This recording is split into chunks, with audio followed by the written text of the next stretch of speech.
This episode is brought to you by SteelRoot, a national leader in helping companies meet cybersecurity compliance requirements and prepare for CMMC. Their experienced team of engineers and consultants assist organizations of all sizes to implement and manage IT systems that meet the technical requirements in DFARS and CMMC. Hey, everybody, and welcome back to another episode of 123 CMMC. My name is Dana Mantilia. I will be your host today, and our lovely guest is Michael Puldy, and his company is Puldy Resiliency Partners, and he is the CEO. So welcome, Michael. Why don't you tell us a little bit about you and a little bit about your company? Hello, Dana. Thanks for having me here. So I have been in the IT data center information management risk space for pretty much my entire career. I spent 10 years in banking in Florida, and then I joined IBM, where I stayed for about 20 plus years. And while I was there, I ran data centers. I helped build storage products. I ran our resiliency business out of Asia Pacific, as well as in the United States. And so I've just been in this space pretty much my whole career. And as part of that, cybersecurity and information security infrastructure has always been a really key part of that. And I just love it. All right. Well, that's awesome. So today we are going to talk about crises communication, something everybody needs to be aware of that sometimes they don't necessarily think of until something's happening. So we're going to talk about specifically how it relates to the Department of Defense contractors and why they should be concerned about getting to level 3 versus level 1 of CMMC. So can you share a little bit about that with us? Sure, absolutely. Well, I think there's two reasons for that. One, the higher level you are on the food chain, meaning level 3 versus level 1 versus level 5, obviously the more disciplined approach you have, the more secure infrastructure you have, and quite frankly, the more you can be trusted to maintain the appropriate information associated with doing business with the Department of Defense. But besides the requirement, it's really a smart business move. The more secure you can create your environment, the more protected you'll be, and the less you really need to worry about things like ransomware and cyber threats, or really even other threats like internal threats or even natural disasters. Mm-hmm. Yeah, and these are good business practices for anybody included here. So this is the times we're in. I like to say this isn't 1985 anymore, so we really need to get with the program here. And maybe we're a little late to the party, but the forcing of CMMC is a good thing because it does get everybody to implement some of these things that they probably already should have in place. So, all right. So as far as NIST goes, so what parts of the NIST framework relate to crises and incident management? Well, when you look at the NIST framework, identify, protect, detect, response, recover, that really encompasses a lot of different things. And when you look at crisis and incident management, quite frankly, pretty much it's got its fingers in all those particular elements. Once you start from a detection standpoint at the very beginning, if you detect issues or problems, those are things that should be fed into the crisis and incident management system. So the people that are managing that understand really what's going on and where the risks are and where the exposures are and where they really should be worried or concerned about. But really when crisis and incident management, when that action really starts to go into, I'll say, hyperdrive, so to speak, is really when some disaster happens or some incident, maybe a cybersecurity type incident. That's when you want to be in really good position to assemble your crisis and incident management team. You want to have predefined who really is part of that team. Too often companies wait till they have a disaster or they have an outage before deciding, oh, wait, I need to contact this person, or maybe I need to contact this supplier. And that's the last time that, you should be looking for who should be on your team. You should be prepared. You should simulate crisis and incident management activities. And as part of that framework, the framework gives you those entry points that you can use as triggers or as ways to set up your crisis and incident management team. And I always like to use the analogy that when we were kids, we all learned how to do fire drill, right? Exactly where to go, which door to go out, who should be with us. We were going to take attendance after that. And same thing when you go on a cruise. The first thing they do is a lifeboat drill. You're not on that cruise more than, maybe 20 minutes and you already know where your lifeboat station is. So if there is a situation, you know exactly where you're supposed to go, as opposed to the ship is sinking and what are we going to do now kind of thing. So exactly. In fact, I recommend to my clients, whether you're going to do this massive crisis and simulation drill or you just want to spend an hour. Take your team, take your business leaders, spend an hour and just do what if. What if we had a ransomware? What would we do? What happens if our phones were down? What would we do? How do we support our environment? What happens if we couldn't access our most important data? What is our most important data? What's our most important applications? So just even if you can spend an hour asking those questions and trying to chalk it up, I'm dating myself, put on the chalkboard, what are you going to do? How, what's important and how would you respond, and who's responsible for responding in those particular situations? That will help you get down the road much, much faster. And then I also like to include there, we need to make sure that everybody knows what they should be saying to the outside world. What's the communication agreement that everybody has, the regular employees that are maybe not involved in, the actual fixing the incident or whatever, but they need to know they can't be on Twitter. Oh my goodness, I'm at work, I think we just got hacked. Or they can't be calling their friends, or, there has to be, let's get our arms around this. And if we don't tell everybody what they should be doing or shouldn't be doing, they're left to their own demise to figure out, oh, it's okay if I post this, nobody's going to care. They're not thinking of the ramifications of this could turn out to be a reputational nightmare. So everybody just needs to, whoa, wait a minute. That's exactly right. Crisis communications, or communicating at time of crisis, is so important. And again, that's another item that people just wait till, well, we'll worry about that when it happens, because it really needs to be approached two different ways. There's an internal communication and there's an external communication. So first of all, internally, as you said, what do we want to be telling our customers? What do we want to be communicating to our employees? What's the guidance for our employees in terms of how they communicate to the people that they speak to? You should only have authorized people speak to the media.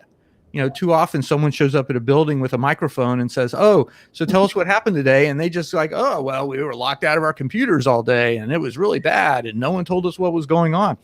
Bad answer.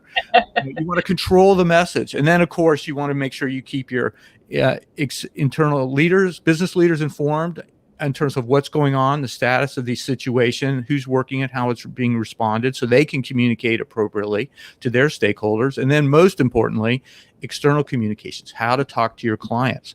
And if you're a small business and you have a few number of clients, it's easy. You want to talk to them, verbally on the phone or a video call. And talk to them in the morning, talk to them in the end of the day so they understand what's going on, and then set the expectation that, look, right now we just want to fix the problem, but when the dust settles 8 to 10 days from now, we'll come back to you with a root cause analysis telling you exactly what happened, exactly what went wrong, and exactly why it will not happen again. And sure, they're not going to be happy when problems happen, but they understand because it's probably happened to them. And two, it gains their confidence in you that you have the situation under control. I think I might have jumped the gun, but now that we're talking about communication, so we're figuring out what's the right amount. Is there too much, too little? How do you know when you have the right amount? The new Department of Defense's cybersecurity program, CMMC, can be very confusing and overwhelming. A3 is a cloud-based collaborative environment for an organization seeking certification. A3 builds CMMC packages and has access to a marketplace of consultants, RPOs, and assessor C3PAOs. A3 creates a roadmap for each cybersecurity requirement and helps break things down step by step. Please visit cyberdataintelligence.com/A3. Well, and that's also a great question, because you really need to be careful. You want to communicate just enough to let people know that you have control of the problem, but not over communicate, because too often in the heat of the battle, people make assumptions of what goes on. I mean, when I was running IBM's storage worldwide support, we would have situations all around the world where hardware would fail or software would fail, and we had no idea really what was going on. And it would be too early to make a judgment call that says, oh, yes, this particular hardware component failed, or, oh, we had a problem with the way the software communicated with, another piece of software. And the reality is you're guessing. You may have a good suspicion of what happened, but the reality is you're guessing, and you don't want to give the customer the information too quickly, because you may give them bad information, and that'll come back to haunt you.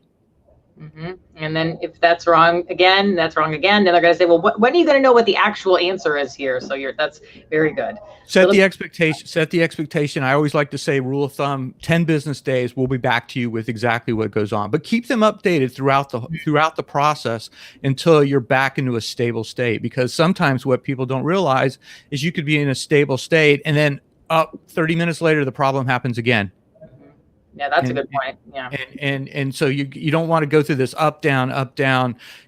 You want to demonstrate you understand and you can control the problem. And then one other key point of crisis communication, make sure there's someone there keeping track of a timeline.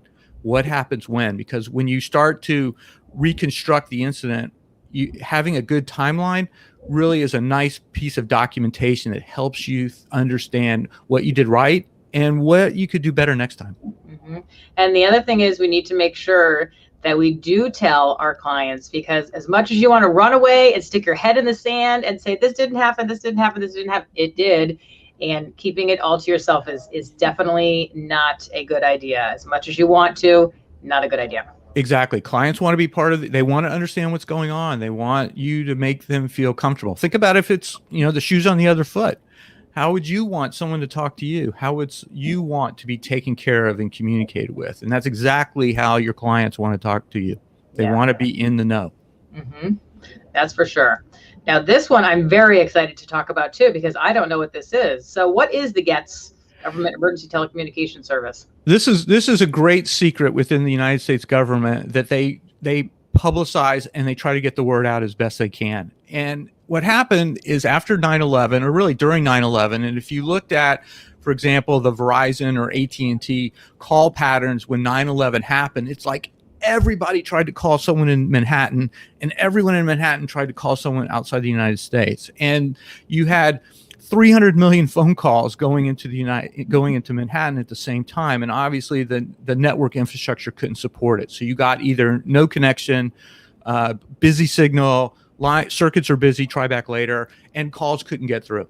So what the United States government did, the Department of Homeland Security, they created this environment called the Government Emergency Telecommunications Service, called GETS.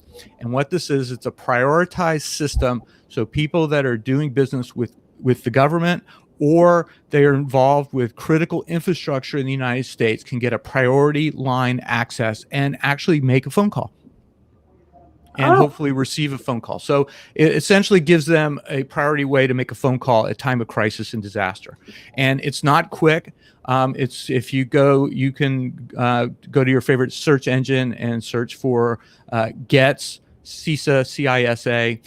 It's on the CISA.gov website, so it's managed by CISA under the Department of Homeland Security. There's an application process. It takes about 30 to 45 days to get through. And then you get issued a GETS card. And as part of this GETS card, there's certain phone numbers that you can call, and then you have a PIN number that you can use. And it's either you can use it for both your landline service, and also you can set up mobile access as well using the wireless priority service as well. So do you have to be doing business with the government to be able to use that program? No, you do not. You have to, but you do have to be involved with some element of the critical infrastructure of the United States.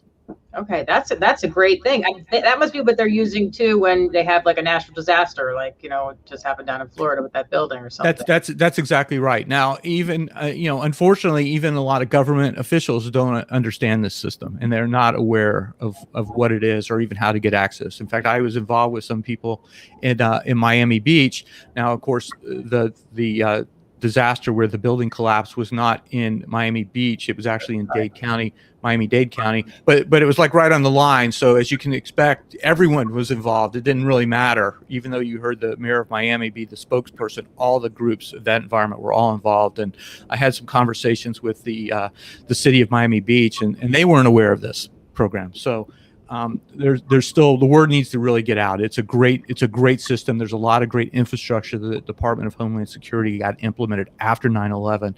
So people that need to make phone calls and need to have communications who don't have satellite phone access, this is a great service. That is really great. And speaking of communication, one of the practice drills to do if there is some kind of a crisis situation in your business is, okay, the phones don't work, the computer's not working. So how are you going to communicate with your employees or with anybody? You know, do you have an alternative phone? You know, and these are things that people say, well, now you're getting crazy with all these other alternatives, but you have to think about this. You have to find a way that you're going to be communicating before something happens, because now you're dealing with the disaster. In addition to dealing with the disaster, you're trying to figure out how you're going to get communication with everybody. So that's something else too. But that's really good. I'm really happy you brought this up, because this is going to help a lot of people. I hope this spreads around. Okay, and now ransomware, a lovely little topic, ever so hot these days. How does CMMC help with this ransomware epidemic? Well, ransomware, of course, is the latest epidemic. I mean, you know, depending on who you talk to, a ransomware epidemic or ransomware attack happens once every 11 seconds, and it is truly becoming uncontrollable. And even though we hear all sorts of reports of this company paid $4 million and this company paid $12 million and this company made $15 million, the reality is the most of these businesses, they're being ransomed for periods of like $30,000 to $40,000, $50,000, and these companies are so small they don't have the right infrastructure, meaning they don't have backups, they don't have crisis plans, and so they're essentially held over a barrel and they're forced to pay the ransom. The reality is over 67% of these companies that get hit with ransomware, the bad guys come back for another turn at the well. So it's not going to happen once and stop. With CMMC, it helps prepare you with the infrastructure necessary so you can effectively defend against ransomware. So things such as improved password policies, improved backup policies, security policies, having your employees educated and helping them understand how to do a better job of protecting against the bad threat actors getting into their environment. I mean, just doing those things alone makes it hard. I mean, if you're using 6-7 digit passwords, that's easy to crack. I mean, they can do a brute force cyber hack and break these passwords in like hours or minutes. But if you start going 10, 15 digit character passwords, it could take months or even years for them to crack them, and eventually they'll just give up. So that's the thing, is you want to make it hard. And with CMMC, you're starting to implement elements of the NIST 800 environment that we talked about earlier, and which includes I'm taking good backups. I'm testing to make sure that my backups can be recovered. I'm testing my crisis and incident management system. I have a crisis and incident management system. So a lot of that infrastructure, a lot of those base building blocks you need to secure and protect your business and get certified on CMMC by default will help protect you against ransomware. Mm-hmm. And you think about the big ones that just happened with Colonial and JBS, but that they had to pay the ransom. It's because something they weren't doing, you know. I think that was credentials, and one was a patch or something that wasn't updated. I don't know, but exactly. I mean, I wasn't personally involved with either one of those attacks, but what that tells me is their backup processes didn't work. They weren't properly tested. Their incident programs were not properly fleshed out. Because if you have those environments working, you understand, for example, okay, I have to recover 40 terabytes of data, and I know that my recovery speed is going to take me 3 days. So this is what's going to happen. So I know I can recover with my environment, and it's going to, and so I understand my processes. I understand my risk exposures. Mm-hmm. Well, it definitely will help. All right. So we talked about a lot of good stuff here. Do you have anything else you'd like to leave everybody with? Well, the first thing I would suggest is download the white paper. Crisis and incidents solving to normal. So the white paper is it's a quick read, maybe 10, 15 minutes. It covers a lot of the topics that we covered today on this call from a business point of view. So you can pick and choose really where you want to focus in terms of mitigating and minimizing risks to your business associated with along the lines of your CMMC certification. The other thing I would suggest is backup. Make sure you understand how your backups are functioning and what it'll take to recover your backups at time of disaster. And if you're using a managed service provider, I always hear, I have a guy or a gal who is who handles my IT. Talk to them, ask them, do I have 3 copies of my backup? Do I have a local backup? Do I have an offsite backup? Do I have what we call a socially distanced backup? So a backup that's not on the network. So if I get ransomware and everything gets corrupted and encrypted, that I've got a good backup that I know I can recover that's safe. So understand what's going on. And again, not that you're going to fix everything at one time, because the reality is implementing CMMC or implementing good business resiliency hygiene, it's an evolution process. It takes a while. You're not going to just do it all in one night, but you can understand where your risks are, how to prioritize your risk exposure, and then go hit the low-hanging fruit to start with, but then understand, what do I need to do to really protect my business? Implement the strategy and then execute. Very well said. Very, very well said. Well, thank you very, very much for your time today, Michael. And thank you, everybody, for tuning in, and hope to see you on the next episode. So until then, take care. Bye-bye. This episode is brought to you by SteelRoot, a national leader in helping companies meet cybersecurity compliance requirements and prepare for CMMC. Their experienced team of engineers and consultants assist organizations of all sizes to implement and manage IT systems that meet the technical requirements in DFARS and CMMC.